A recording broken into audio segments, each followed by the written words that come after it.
우리 옆에 사람에게 한 번 더 인사합시다. 사랑합니다. 축복합니다. 감사합니다. 참 잘 오셨습니다. 감사합니다. 우리 지난주 암송 구절 같이 한번 볼까요? 지난주 암송 구절 봅시다. 우리 한 주 동안 우리가 살아간 말씀입니다. 시작. 우리 주 예수 그리스도로 말미암아 우리에게 승리를 주시는 하나님께 감사하노니. 고린도전서 15장 57절 말씀. 아멘. 우리 이번 주 말씀입니다. 이번 주 말씀 같이 볼까요?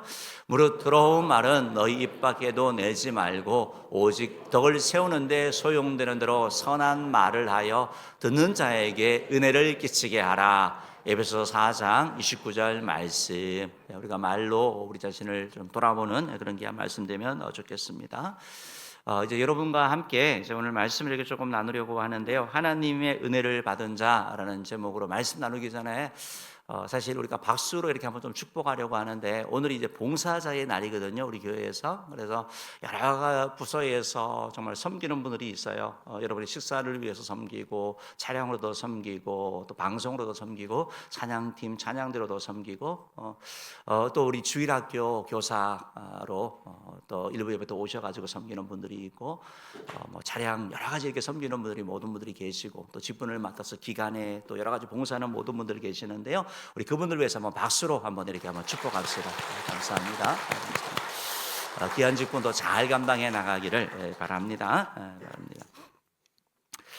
무엇보다 여러분 제일 큰 봉사가 예배인 거 아시죠? 그래서 하나님 앞에 먼저 예배를 잘 드리고 이렇게 쓰임 받으면 좋겠습니다.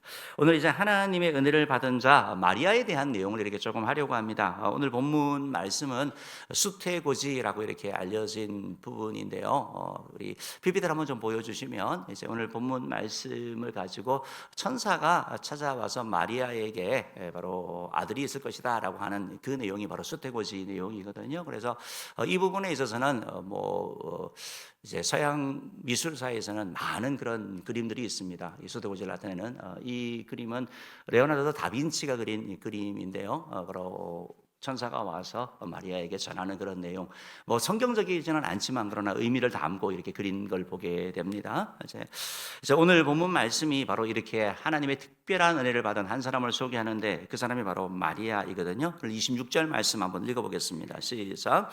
여섯째 달에 천사 가브리엘이 하나님의 보내심을 받아 갈릴리 나사렛이란 동네에 가서. 여기서 여섯째 딸이다라고 하는 것은 바로 엘리사벳, 즉 세례 요한의 어머니가 되거든요. 세례 요한의 어머니 엘리사벳이 임신한 지 여섯째 달 되었을 때 그때 천사가 바로 가브리엘이라는 천사가 하나님의 보내심을 받아가지고 갈릴리 나사렛이라는 동네로 갔다라고 이렇게 말씀하고 있습니다. 특히 여기서 이제 갈릴리 나사렛이라는 지역이 나오거든요. 우리가 예수님에 대한 얘기를 하면서 나사렛 예수 이렇게 표현하지 않습니까? 바로 예수님이 자란 곳이 바로 그 나사렛이기 때문에 그런데요. 그런데 사실 이 나사렛이라는 이 지역은 외부와 이렇게 고립되어져 있고 어떻게 보면 뭐 작은 시골 마을. 그래서 사람들이 나사렛이라 그러면 나사렛이 어디야? 잘 모르는 그러한 지역. 그래서 특별히 뭐 이 나사렛이라는 이 지명이 구약 성경에는 한 번도 나오지 않습니다. 여러분 빌립이 나다나엘을 신약 성경에 전도할 때 나다나엘이 얘기를 하죠. 나사렛에서 무슨 선한 게 날 수 있느냐라고 말하는 그렇게 무시하는 완전한 시골, 그러니까 완전 촌 동네, 촌 구석이라고 하면 또 이게 또 뭐 좀 비속어가 된다고 하더라고요. 요즘은요. 저도 뭐 촌구석 출신이니까. 그런데 촌 동네 완전 그곳이 바로 이 나사렛이라는 걸 보게 됩니다. PPT 한번 좀 보여주시면 좋겠는데요. 나사렛이라는 지역을 이렇게 보면 이스라엘 지도에 이제 지중해가 있고 위에 갈릴리 호수가 있고 밑에 이제 사해 바다가 있고 지금 붉은 점으로 찍힌 제 첫 번째 찍힌 곳이 바로 나사렛이라는 곳이 됩니다. 그리고 두 번째 지도를 이렇게 보면 조금 더 확대해서 얘기를 하면서 갈릴리 지역으로 얘기하는 거 우리처럼 하면 뭐 남부 지역, 뭐 충청도 지역, 경상도 지역처럼 이렇게 좀 큰 개념이 갈릴리 지역이 되거든요. 그래서 갈릴리 사마리아 이렇게 되는 그런 개념이고 그 갈릴리 속에 있는 작은 마을이 바로 나사렛. 그래서 가나 밑에 나사렛이라고 혹시 보셨는지 모르겠는데 잘 눈에 띄지 않는 곳이 바로 나사렛이라는 걸 여러분 기억하면 되겠습니다. 다음 사진 보여주시면요. 이것이 바로 나사렛의 그러한 사진인데요. 이것이 언제 사진인 것 같습니까? 우리나라로 생각하면 한 70년대, 80년대 사진 같지 않습니까? 근데 이게 최근 사진입니다. 그러니까 생각하는 것처럼 지금 시대도 이렇고, 그리고 가보면 실질적으로 완전 옛날 시대에 사는 사람 것처럼, 그러니까 지금도 이러니까 2000년 전이면 어떻게 되겠습니까? 훨씬 더 정말 시골이다라고 생각할 수 있는 것이 되겠죠. 다음 사진 보여주시면 되겠는데요. 저 이제 가운데 이제 보여지면 저 갈릴리에 있는 가운데 있는 저 그림이, 저 교회가 바로 이제 수태고지 교회라고 해서 바로 마리아에게 천사가 나타나서 알려줬다라고 해서 그 장소에 이제 교회를 세우게 되거든요. 그래서 그런 것이다라는 걸 이렇게 보게 되는 것입니다. 어쨌든 뭐 이런 나사렛이라는 시골 마을에 지금 찾아가는데 누가 그곳에 살고 있는 것이고 누구 때문에 갈릴리 나사렛으로 가는 것입니까? 27절 말씀 한번 읽어볼까요? 시작. 다윗의 자손 요셉이라 하는 사람과 약혼한 처녀에게 이르니 그 처녀의 이름은 마리아라. 그 동네에 마리아라는 사람이 있었네요. 그런데 마리아에 대한 소개를 하면서 마리아에게 특별한 정보를 주지는 않습니다. 우리가 생각하는 마리아가 뭐 어느 정도의 어떤 가문에 아니면 어떤 뭐 외모를 가졌다든지 뭐 특별한 것이 없고 그냥 다윗에서 요셉과 함께 약혼한 처녀다, 약혼한 사람이다라고 표현되어 있는데, 이제 우리 성경에 약혼이라고 표현되어 있지만 우리가 흔히 생각하는 약혼과 저 성경에서 나타나는 약혼은 좀 개념이 다릅니다. 그래서 이제 옛날 성경에는 정혼했다라고 표현했거든요. 그런데 그런 표현을 하지 않기 때문에 약혼으로 이렇게 성경을 번역을 바꿨는데, 이제 우리의 개념하고 다르게 이스라엘은 저 약혼한다라는 것은 법적으로는 부부입니다. 법적으로. 그러나 결혼식을 올리기 전 그런 상황을 정혼한 상황으로 얘기를 하는 거죠. 그래서 우리의 그런 약혼과는 좀 다른 그런 의미를 가지는 거. 그래서 법적으로는 부부의 그런 의미를 가지는 그런 권리를 행사할 수 있는 것을 말합니다. 그곳에 마리아라는 사람이 있었는데 그 마리아에게 다가간 것을 얘기를 하는 거죠. 그러니까 마리아라고 소개하면서 특별한 걸 하지 않는 걸 보니까 마리아는 특별히 내어놓을 것이 없는 지극히 평범한 그러한 한 사람이었던 것 같고, 사람들은 뭐 시골 동네에 살아가는 어떤 한 소녀 이렇게 주목하지 않는 것이죠. 그런데 하나님께서 그를 주목하시고 바로 천사를 보내어서 말씀하고 있는 걸 보게 됩니다. 가브리엘이 바로 찾아가서 바로 그에게 이렇게 말합니다. 28절 말씀 읽어봅시다. 시작. 그에게 들어가 이르되 은혜를 받은 자여 평안할지어다. 주께서 너와 함께 하시도다 하니. 갑자기 이제 천사가 이제 나타나서 하는 말이 은혜를 받은 자여 평안할지어다, 주께서 너와 함께 하신다라는 이런 얘기를 하는 거예요. 이제 우리 성경에는 그냥 은혜를 받은 자여라고 되어 있지만 이제 원어 성경을 보면 이제 헬라어는 카이레라고 표현해서 기뻐하라라고 이렇게 말하고 있는 거거든요. 기뻐하라 그러고 말해서 뭘 기뻐하냐라고 하니까 바로 은혜를 받았다, 주께서 너와 함께 하신다라고 얘기를 하는 거죠. 여러분, 이것이 얼마나 당황스러운 그런 얘기예요. 뭔지도 모르는 데다가 또 천사가 알고 있는 존재도 아니고 갑자기 나타나서 이런 얘기를 하니까 얼마나 놀랐겠습니까? 천사가 다시 한번 마리아에게 이렇게 얘기를 합니다. 30절 말씀 읽어보겠습니다. 시작. 천사가 이르되 마리아여 무서워하지 말라. 내가 하나님께 은혜를 입었느니라. 무서워하니까 무서워하지 말라라고 얘기를 하면서 네가 하나님께 은혜를 입었다라고 말하고 있는 걸 보게 됩니다. 28절과 30절에서 동일하게 은혜라는 단어를 이용해가지고 바로 은혜를 받은 그 삶에 대한 말씀을 하고 있는데요. 은혜라는 것은 값없이 받는 걸 말합니다. 값이 주어지는 것, 자격을 통해서, 조건을 통해서가 아니고 그냥 주어지는 것이 바로 은혜인 것을 말씀하고 있는 것입니다. 그렇다 그러면 마리아가 입은 은혜가 무엇입니까? 오늘 마리아가 입은 은혜가 무엇인지 하나님께 은혜를 받은 자 마리아의 세 가지를 살펴보려고 합니다. 첫 번째로 마리아는 바로 자녀를 낳는 그런 은혜를 입었습니다. 여러분, 자녀를 낳는 거, 이것이 은혜인 것입니다. 우리가 뭐 결혼해서 자녀를 갖는 거 당연하다고 생각하지만 그러나 자녀를 놓지 못하는 그런 가정들도 있고, 또 자녀를 원하지만 되지 않는 그런 가정들도 있기 때문에 자녀를 낳게 되는 것, 특별히 예수님을 낳게 되는 것이 바로 마리아에게 주어진 은혜라는 것입니다. 31절 말씀 읽어보겠습니다. 시작. 보라 내가 잉태하여 아들을 낳으리니 그 이름을 예수라 하라. 천사가 와서 잉태해서 아들을 낳는데요. 여러분, 마리아가 얼마나 당황스럽겠어요?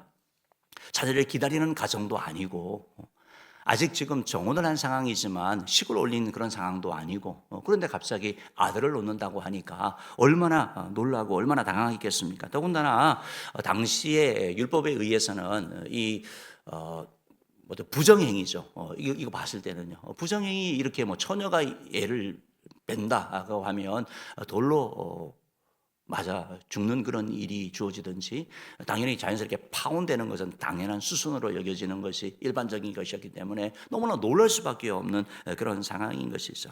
그런데 천사는 여전히 그에게 은혜라고 얘기를 합니다. 여러분 왜 은혜입니까? 자녀를 얻는 것이 은혜인데 그 낳게 되는 그분이 바로 특별한 분이기 때문에 그렇거든요. 우리 31절 말씀 보면 다시 한번 표현되지는데 31절 말씀 다시 한번 읽어볼게요. 시작.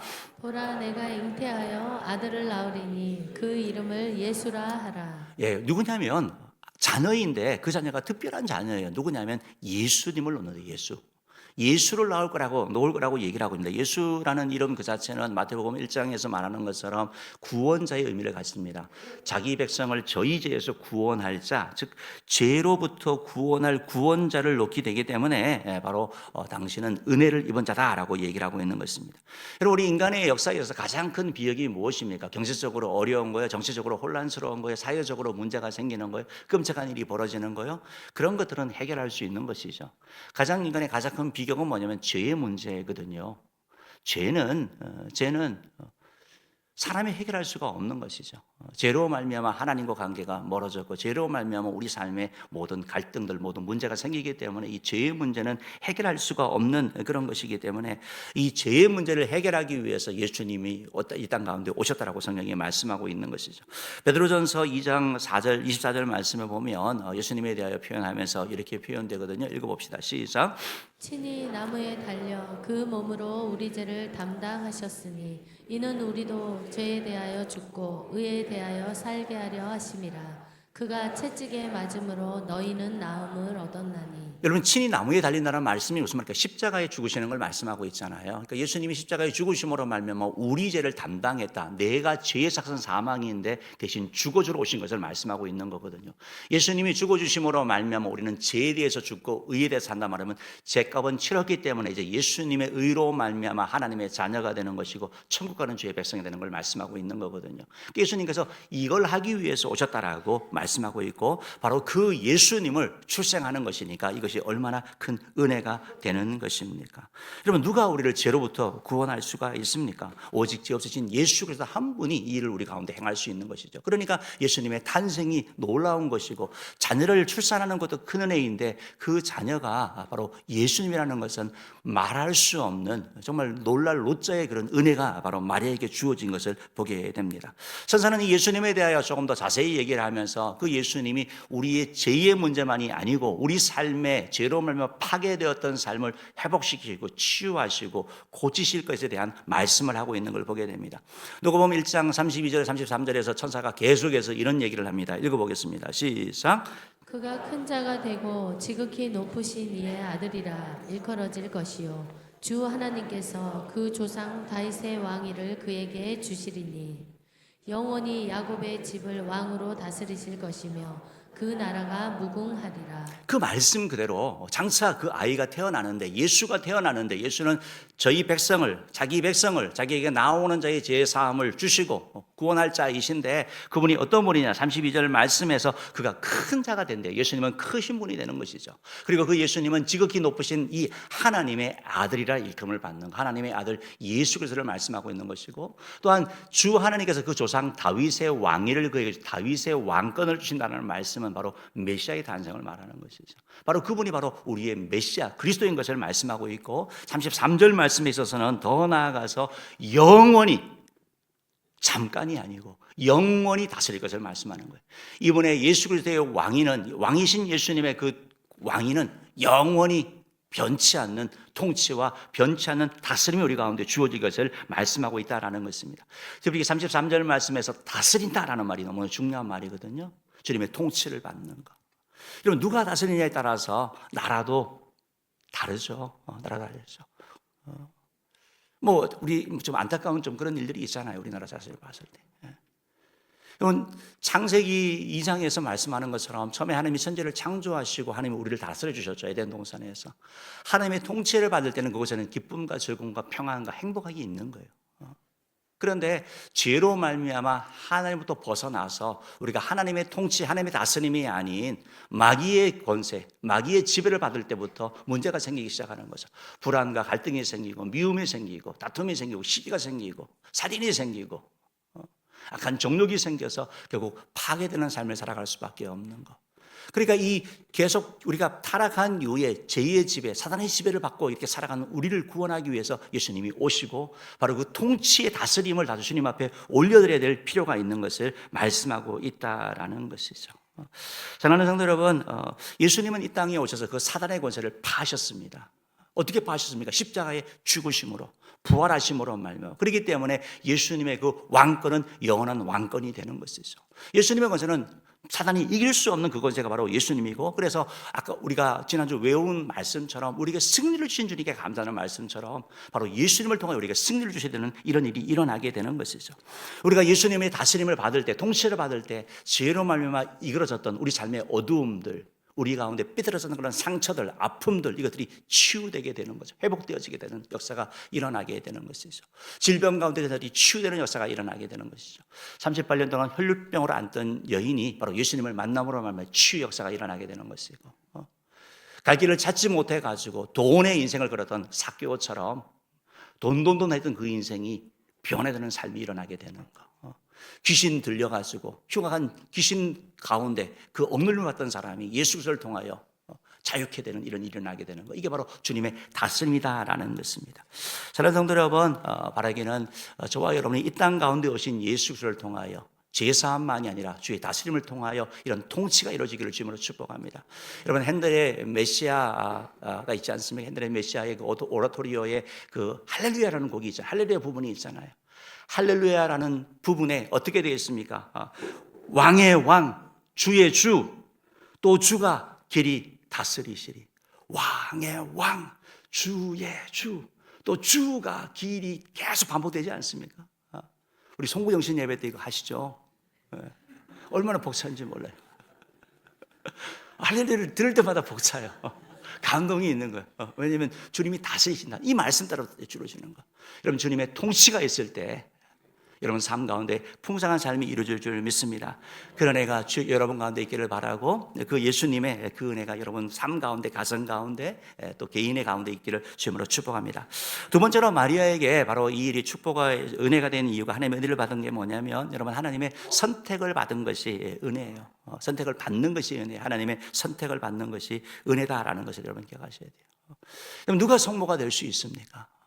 누가 주의 종이 될 수 있습니까? 누가 쓰임 받을 수 있습니까? 누가 도대체 될 수 있습니까?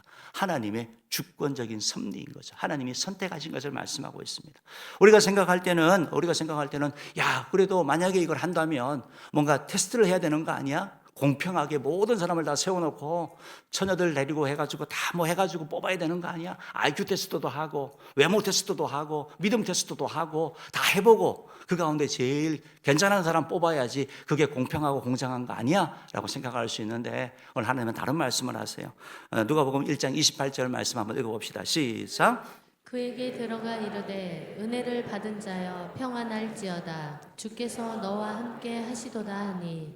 은혜를 받았다라고 말하는 거예요. 은혜가 뭡니까? 자격 따지지 않는다라는 거예요.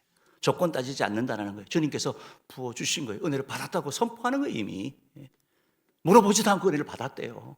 30절 말씀 한번 읽어볼게요. 시작. 천사가 이르되 마리아여 무서워하지 말라. 내가 하나님께 은혜를 입었느니라. 누구의? 하나님이 은혜를 입었다라고 말. 하나님이 너를 선택하셨다라고 말씀하고 있는 거예요. 여러분, 우리가 이제 마리아를 다 알고 예수님의 스토리를 다 아니까 얼마나 이 사실을 알면 여인들 마음 가운데 그런 마음이 있잖아요. 내가 그 역할을 하면 얼마나 좋을까? 그런 마음이 있을 수도 있잖아요. 정말 공정한다면 대결을 하고 뭐 해야 될 것 같은데 주님께서 그렇게 하지 아니하고 선택하셨다. 하나님이 일방적으로 선택하여 주신 거, 여러분 이게 은혜라는 것입니다. 다시 말씀드려볼게요. 마리아만이 아니고 하나님께서 선택하시는 것이 은혜예요. 저와 여러분을 하나님의 자녀로 선택하셨어요. 저와 여러분을 천국 가는 자로 선택하셨다고요. 우리가 구원받은 게 뭐 때문에 구원받았습니까? 시험 봐서 구원받은 사람이 있습니까? 뭐 어떤 헌신도 체력 테스트 해가지고 받은 사람이 있습니까? 아무도 없거든요. 에베소서 2장 8절은 이렇게 말씀하고 있습니다. 한번 읽어봅시다. 시작. 너희는 그 은혜에 의하여 믿음으로 말미암아 구원을 받았으니 이것은 너희에게서 난 것이 아니요 하나님의 선물이라. 아멘. 하나님의 선물이다라고 말. 이게 은혜라는 거예요. 은혜라는 거. 내가 구원받은 게 은혜다. 바로 마리아를 통하여 이 땅에 오신 그 예수님을 통하여 내가 제사함 받게 되는 것이고, 그 예수님으로 말미암아 내가 하나님을 아바 아버지라 부를 수 있는 것이고, 그 예수님으로 말미암아 내 삶의 고통들, 아픔들, 때로는 시련을 주님 앞에 아뢰을 수 있는 거고, 그 예수님으로 말미암아 내가 삶 가운데 도움을 얻을 수 있는 거, 이게 은혜인 것이죠.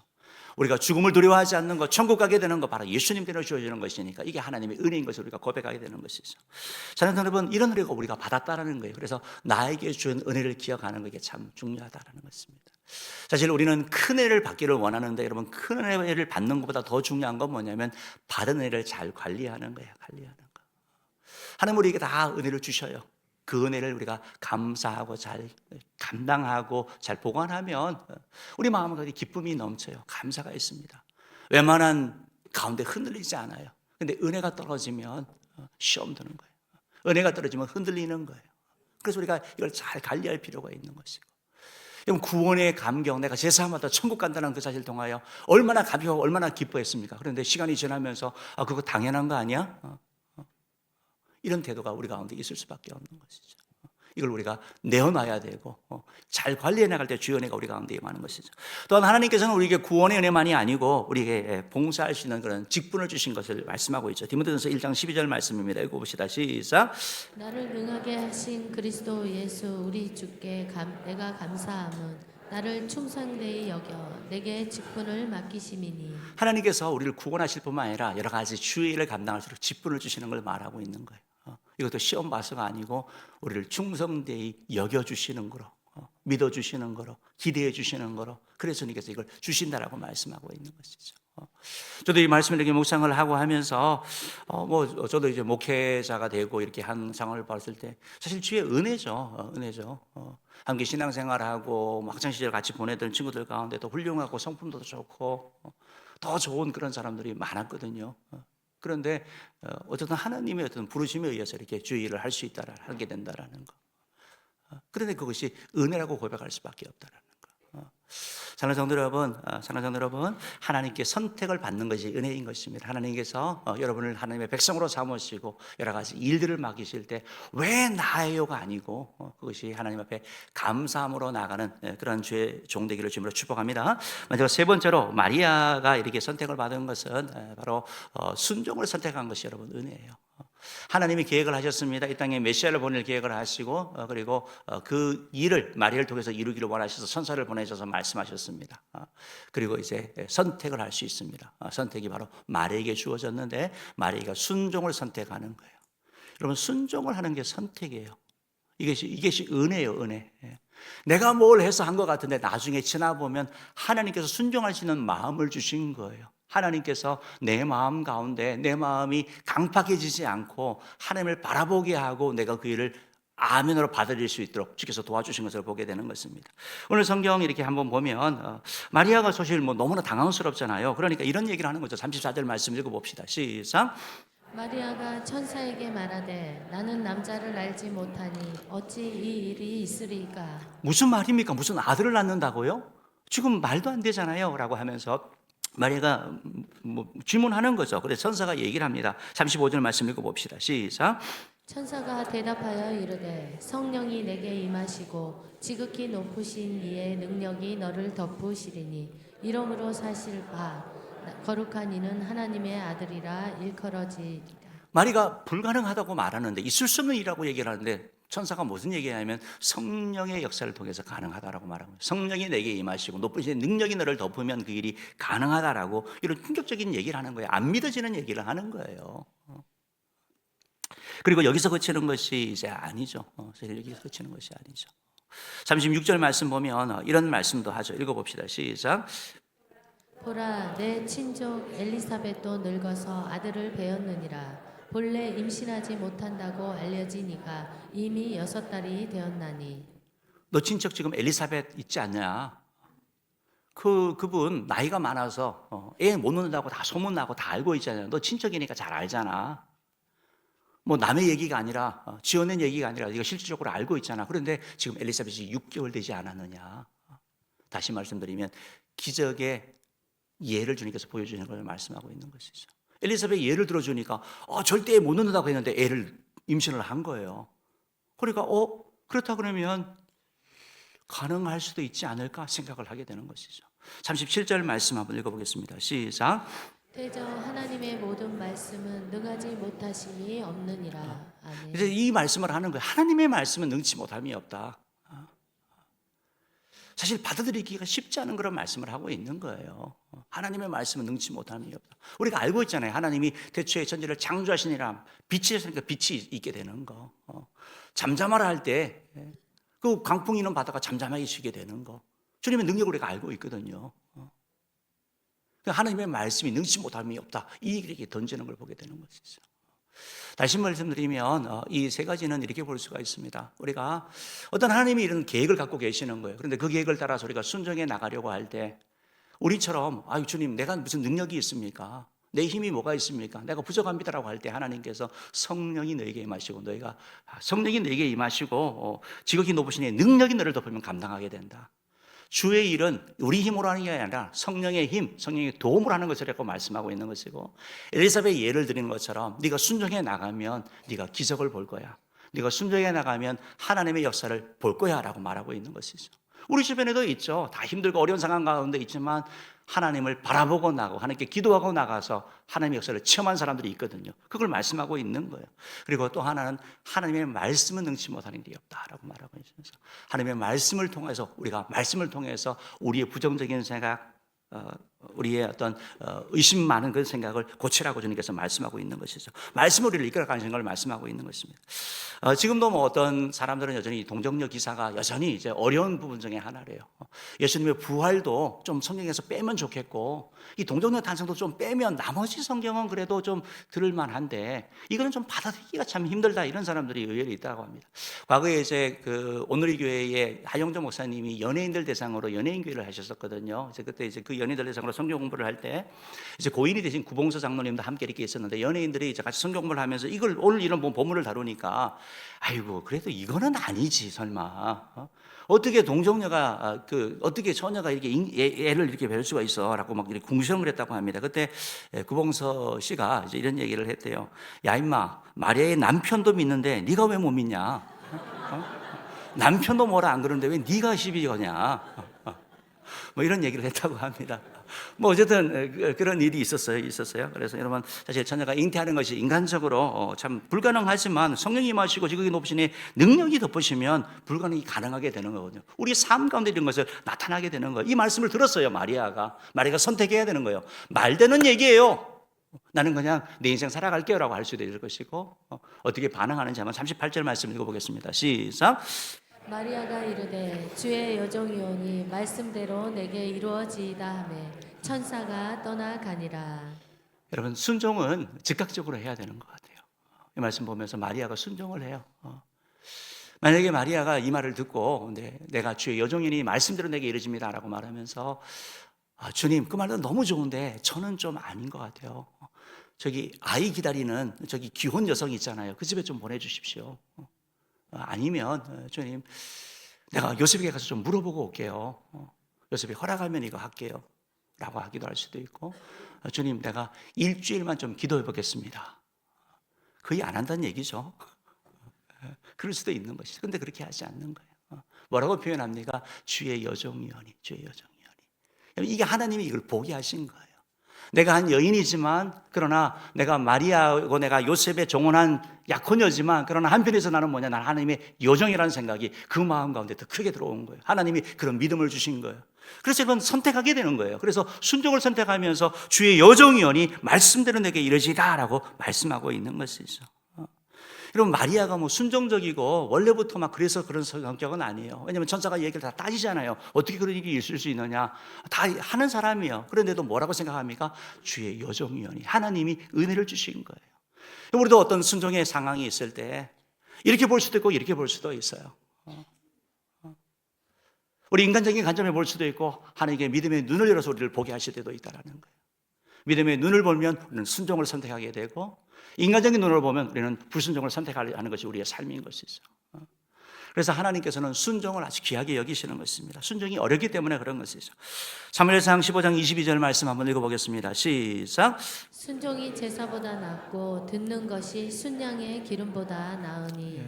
순종이 제사보다 낫다라고 이렇게 말씀하면서 하나님께서 순종한 사람을 기뻐하시고 그들을 통해서 구원 역사를 이루어가는 거예요. 왜냐하면 순종이 쉬운 것 같은데 쉽지 않아요. 여러분, 마리아의 입장을 한번 생각해 보자고. 우리는 지금 지났으니까 막 성모 마리아 얼마나 대단할까라고 생각하지만 그 어린 처녀 자매가 이거 만약에 생각을 할 거 아니에요. 이거 만약에 임신을 해서 한다면 사람들이 계속 비난거리가 될 것이고, 요셉과 함께 꿈꿨던 그 결혼은 산산조각 날아가 버릴 것이고, 그리고 아이를 출산한다고 끝나는 것이 아니라 계속 사생아를 놓은 여인이라고 아마 얘기를 들을 수 있다고 생각하는 것이 여러 가지 일들이 있는 거예요. 여러분, 순종은 간단한 건 아니에요. 순종에는 희생이 필요한 거예요. 내가 헌신하지 않고 순종한다라는 것은 그건 사실은 순종이 아니에요. 여러분, 중국집 가서 짜장면 먹느냐 짬뽕 먹느냐 이거 선택하는 거 저를 따라서 짜장면 드신다고 하면 이거 순종이라고 말할 수는 없어요. 그건 선택하는 거죠. 순종은 희생이 필요한 거예요. 하나님께서 아브라함에게 너희 본토 친척 아비 집을 떠나라고 할 때 그 순종은 뭐냐면 떠나는 것이에요. 오늘 마리아도 바로 그걸 선택한 거예요. 그때 하나님께서 그를 통하여 일하시고 그를 통하여 높이셨다라는 걸 여러분 기억하시길 바랍니다. 사랑하는 여러분, 이사야 43장 1절 말씀 같이 읽어보겠습니다. 시작. 야곱아, 너를 창조하신 여호와께서 지금 말씀하시느니라. 이스라엘아, 너를 지으신 이가 말씀하시느니라. 너는 두려워하지 말라. 내가 너를 구속하였고 내가 너를 지명하여 불렀나니 너는 내 것이라. 아멘. 많고 많은 사람 중에 주님께서 저와 여러분을 선택하셨어요. 그리고 마리아를 통해서 예수님을 이 땅에 보내신 것처럼 저와 여러분을 통해서 하나님께서 D7과 3,300의 세계 비전을 이루기를 원하시고 우리를 통하여 주의 복음이 증거되기를 원하세요. 많은 훌륭한 사람, 또 똑똑한 사람, 괜찮은 사람들이 많이 있지만 주님께서는 우리를 통하여 일하셔요. 주님, 나 이거 못해요. 하나님, 난 열정도 없고 나는 지식도 없고 뭐가 없어요 하면 주님께서 내가 너에게 능력을 줄게라고 말씀하고 있다는 것이죠. 순종을 통하여 홍해가 갈라지는 것이고 순종을 통하여 나만의 문둥병이 치유되는 것처럼 바라기는 저와 여러분이 마리아의 순종을 본받아서 우리의 삶 가운데 주님이 하신 말씀 가운데 순종함으로 말미암아 믿음의 거룩한 족적을 남기는 저와 여러분 되기를 주님으로 축복합니다. 기도하겠습니다.